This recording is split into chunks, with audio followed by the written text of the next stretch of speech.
Okay, hey team, welcome in. Wish Thinker here. I am doing my court card shenanigans here on the YouTube, and as I was making my notes, I had the note about, knights, pages up to knights up to kings as kind of an assuming of authority and a taking of action and responsibility. And that's the progression I use, and that's the idea of it. And it's so is that gendered?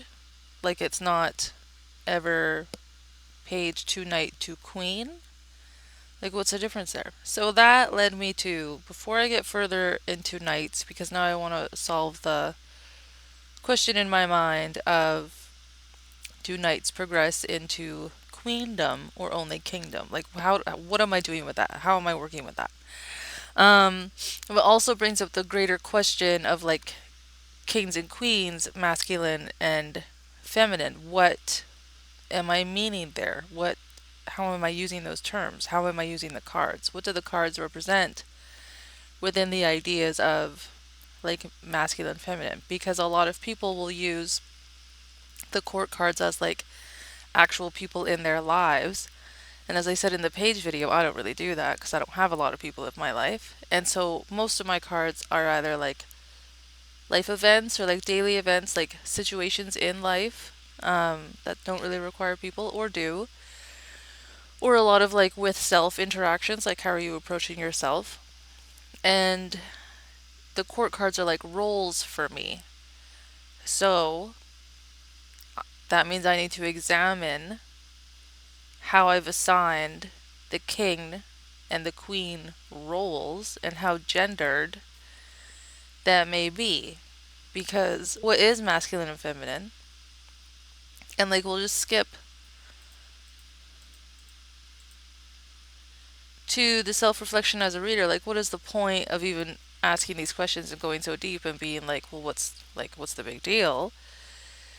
And it's like this yellow one in the middle. Can your ignorance of this subject or assumption that it just doesn't matter cause undue harm? Like when you're talking, if you read for other people, if you're like, well, that's obviously a woman and that's obviously man, and you aren't sure of this person's like romantic inclinations, you don't know of their orientation, you maybe don't even know like themselves if you're talking to a woman or a man, the blue bit below, assuming you know or assuming you know best and that you're correct or that you don't mean any harm, so like you can't take any criticism.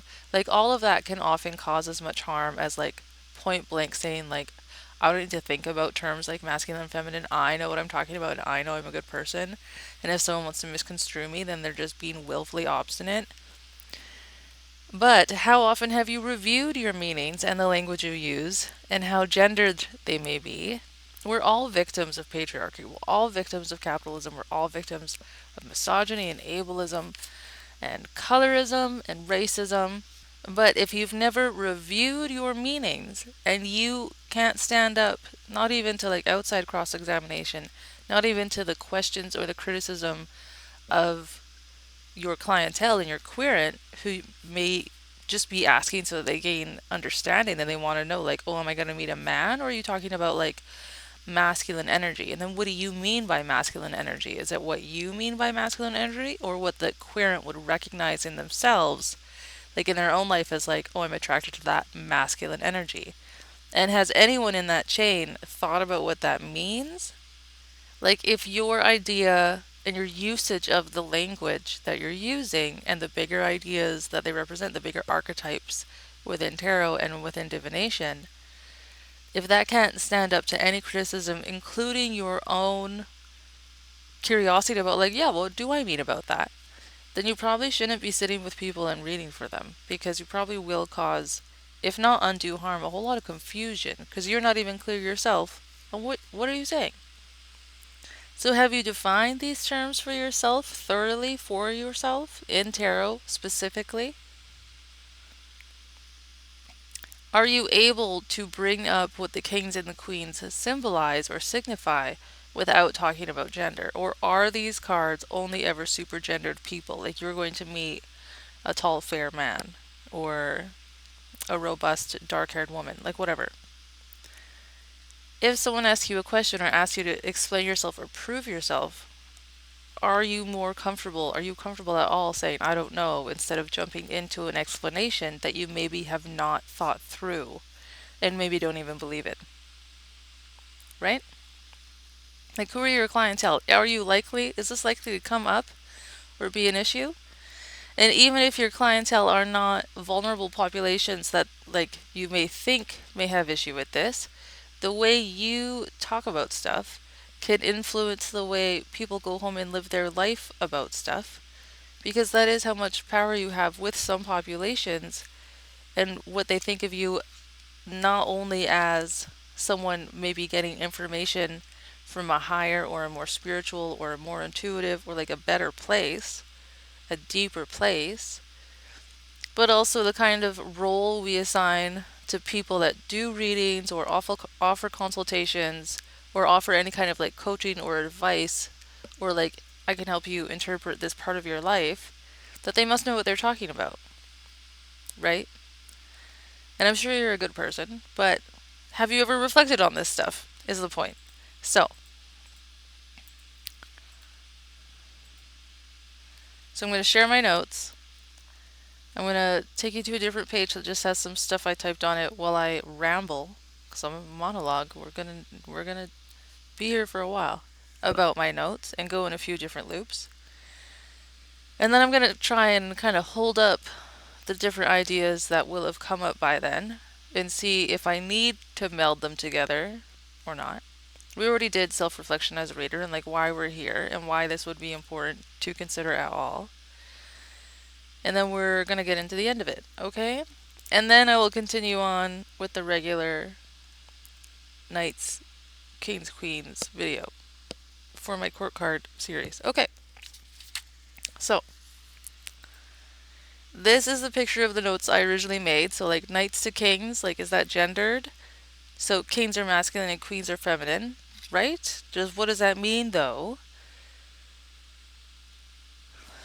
So culturally, I've got these ideas about like what men do or what masculine things are, what masculine traits are. And then culturally, there's all these key words for like feminine or femininity, and we'll get into that. And then this leads me to some like ideas about like expression, like principles of expression and so on, and we get into it. And then I want to look at, okay, what are my ideas about kings and queens or masculine and feminine, like from other sources. So when I bring astrology into the mix, kings are fixed and queens are cardinal. And then what does cardinal and fixed kind of mean to me?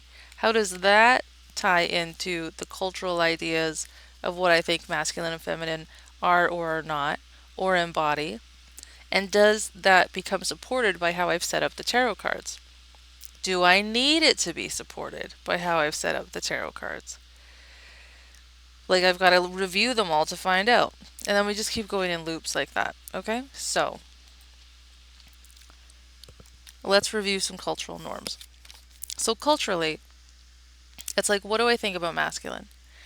There's like the idea of like being masculine or being a man or having masculine traits of being active, doing, going out, like an external, a leaving of, an expending of energy, work in quotation marks, and tasks, like the traditional role is like men have jobs, men go out to do the work, men go out to do the work,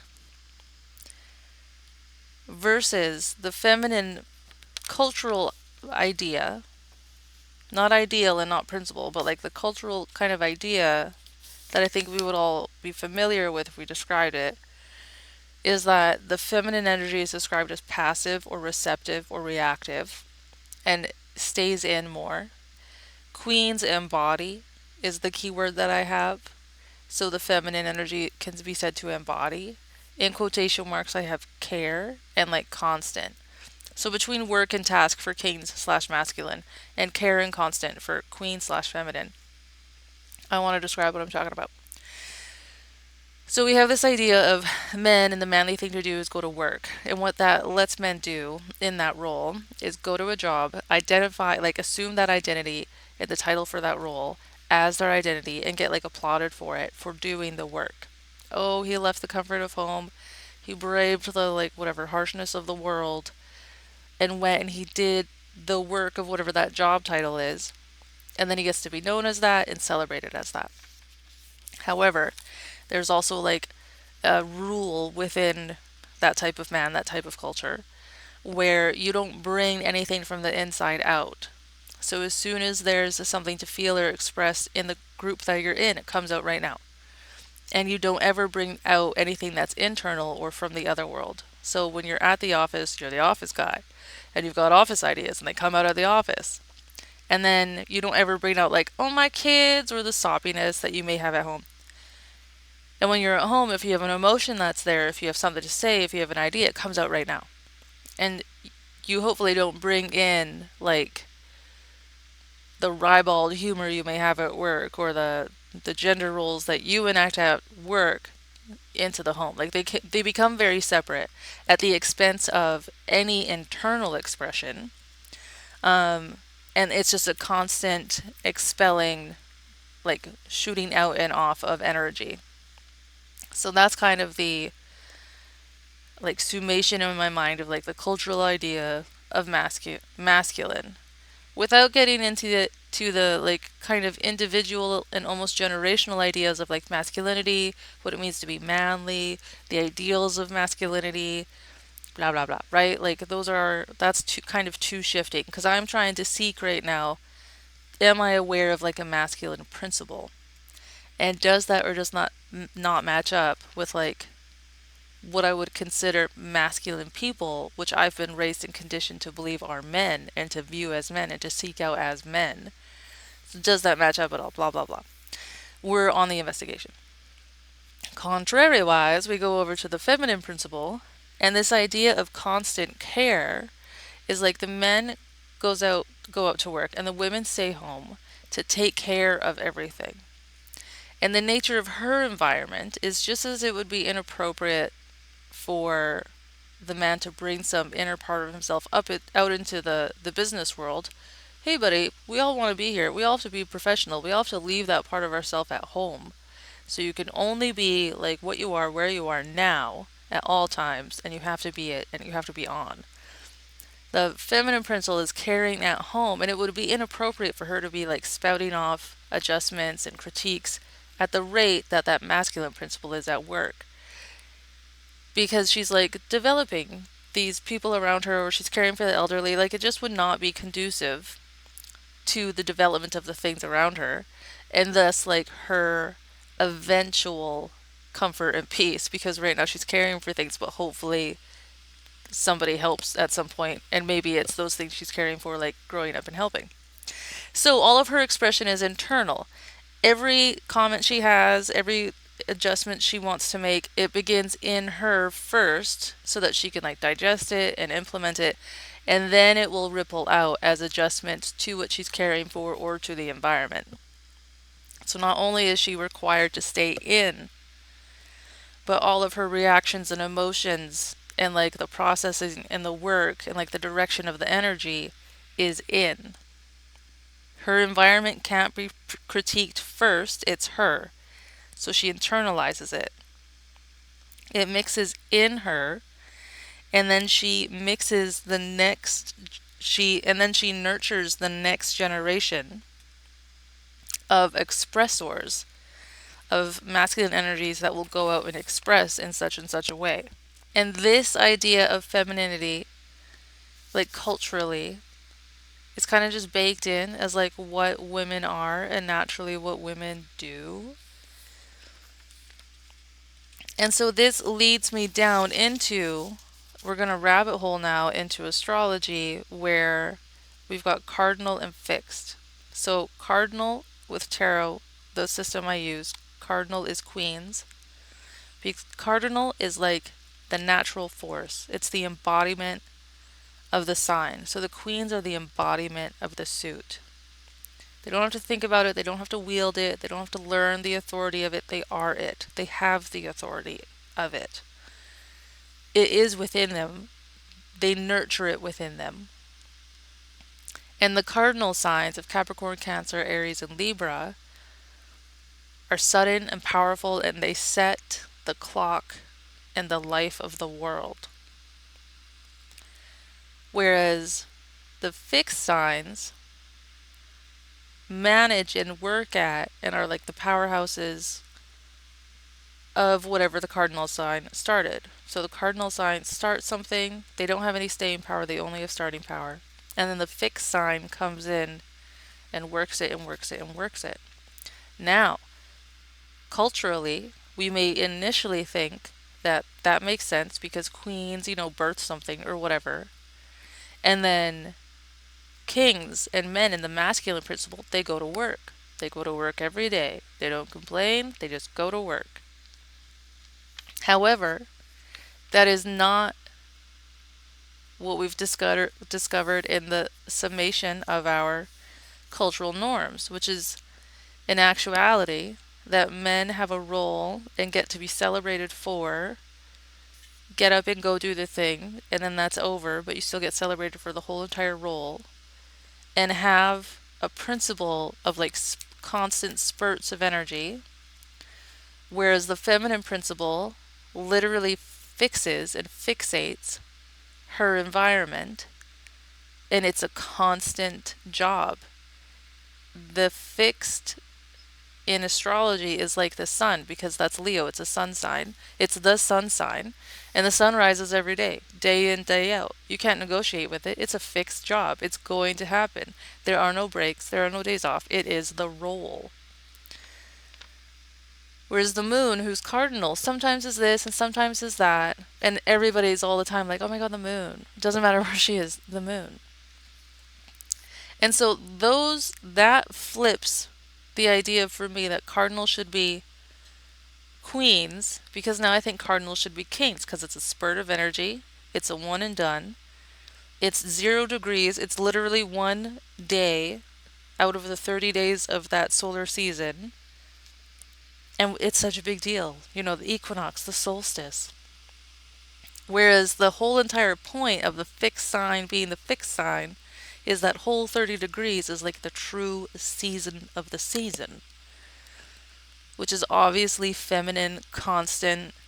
This is my role. Someone's got to run the world, like legitimately how the world runs, like on clean sheets and full bellies and kids with manners and like people that know how to read and write. And all the rest of it is just like the workings of whatever society you're in, whatever civilization you happen to be in. And so that constancy of like, yeah, I'm here every day. I just show up. Of course I'm here. Is actually the feminine principle. And so this idea, in astrology of like fixed or cardinal, and masculine versus feminine, and kings versus queens, and like, what am I looking for? Am I looking for words that fit my culture about masculine and femininity that I can use with kings and queens in tarot? Am I looking for language that I think fits how men and women and people can appropriately express the principles of masculinity and the principles of femininity? And am I ready to explain that both in shorthand and in long format to anyone that wanted to hash it out? Should I be giving them a reading and saying masculine or feminine or using it that way? Can I figure out what I mean by this dichotomy of kings and queens, masculine and feminine, and like whether or not the knight graduates to either or both without gendering it? Like, can I find what I'm looking for without it being like king or queen, man or woman? So, let us continue. Oh, and then it was like, so compare all the cards. And if you don't know astrology, this will be annoying for you. But I started with fire. So the system I use right now is that cardinal fire, Aries, is the Queen of Wands, and fixed fire, Leo, is the King of Wands. And this makes sense for me because I have Leo in the 10th house. And so the King of Wands looks resentful that he has to work. I don't want to work. And when he's reverse, he's not resentful at a job. And that's what I want. And if I have to work. And so let's look to Aries, because that's, I have bias there. So like let's look to Aries to be like, which of these two cards looks more like an Aries? And it is not the King of Wands, because if the King of Wands was Aries, he would not be sitting frustrated on the edge of his throne. He'd be stood up. He would be the only standing king in the deck. He would already be up. And so it has to be the Queen, because she's also the only queen to like sit like that, directly facing us, with like her energy so far out that there's an animal like even in the foreground. So she's obviously Aries, and she's already so bored with the situation that she's like already looking off to what's next. But she doesn't have that hesitation of like, oh, but I gotta be here, that a fixed sign would. So the fire court lines up to remain fixed: king, cardinal, queen. The others got really vague, and I'm not going to keep going on that in case you're not into astrology. But like that's, if I had more conundrums, I would lay out those two tools side by side, and while I'm trying to see if they parse together, I'm also reviewing, do I need them to? So here I'm now trying to like combine all the different ideas. So I have this idea about astrology and how that fits into my tarot, and how the kings and queens and the cardinals and fixed and the solar and lunar and the feminine and masculine, how they may all or all not tie in together and meld together into like one coherent system, that I don't need to have any disclaimer for, like, oh, well, in tarot, I use it like this, and in astrology, I use it like this. And when I use them together, I use it like this. Like, is there a way for me to just have a meaning? Or do I have to have, different tools, different strokes for different folks, different tools for different applications?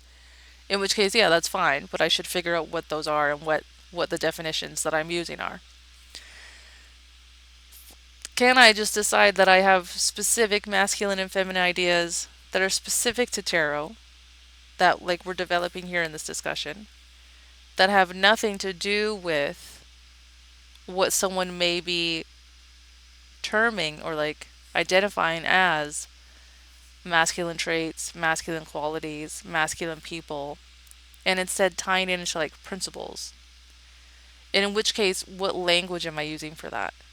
So that I don't have to explain myself over and over again, being like, I don't really mean men, I don't really mean women, and I don't mean like the abuse and misogyny of gender roles. Like, am I perpetuating that? First of all, question mark.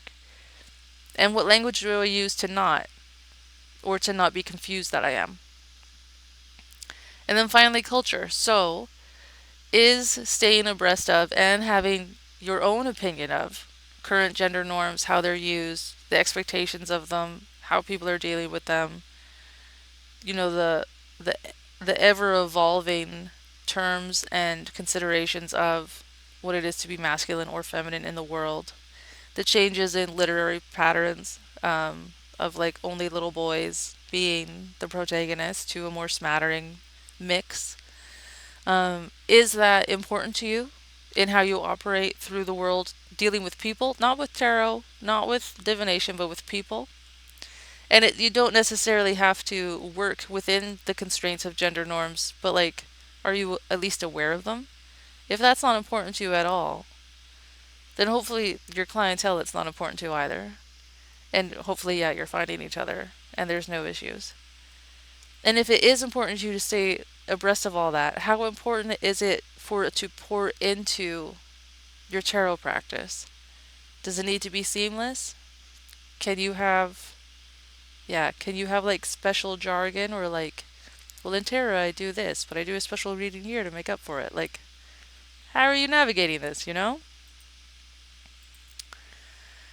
then finally, we're going to allow some nuance, because you don't have to be perfect.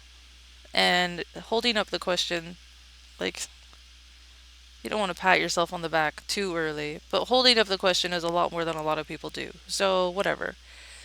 So, I've decided that I don't need my various tools to talk seamless to each other. That's why I have many tools. So, the idea of cardinal being a sudden embodiment of a change, which to me is more of a masculine solar principle, right? And the idea of fixed being steady, reliable, non negotiable, stubborn, day in, day out, the true heart, the true cultivation of something. That's to me obviously a more feminine principle. However, I still am going to use queens as cardinal and kings as fixed when I use tarot to look at astrology. Even though I know in my heart of hearts now, after this conversation, and for this moment possibly only, as I think more about it, and it will continue to change, that if I were to describe to someone what I really thought cardinal and fixed embodied, I probably wouldn't use tarot to illustrate it, right? But if I'm using tarot already and I want to bring in astrology, I have a method. And no, it's not seamless and I can't use it both ways, or I wouldn't want to, but that's okay. I don't need it to. So that's where I'm on astrology. Over here I have common cultural understanding is a myth. I need to discuss each person's usage of these terms if I want to use them responsibly. This is similar to if you wanted to if you want to identify a card or a series of cards or one of your decks that really dealt with feminist principles, you would probably have to have a little debrief with whoever you're talking to about what feminist principles meant.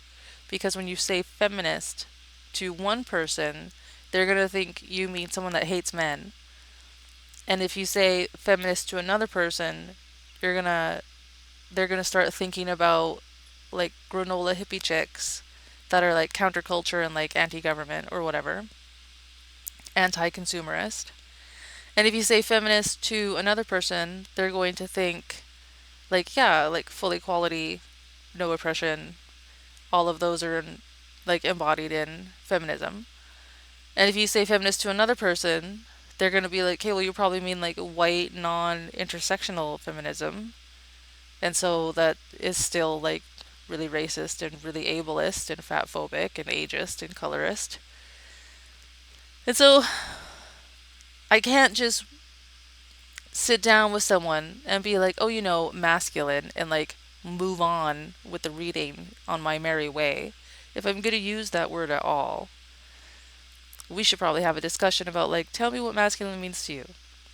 Or as I'm doing a reading, I have to be clear that I don't mean masculine people.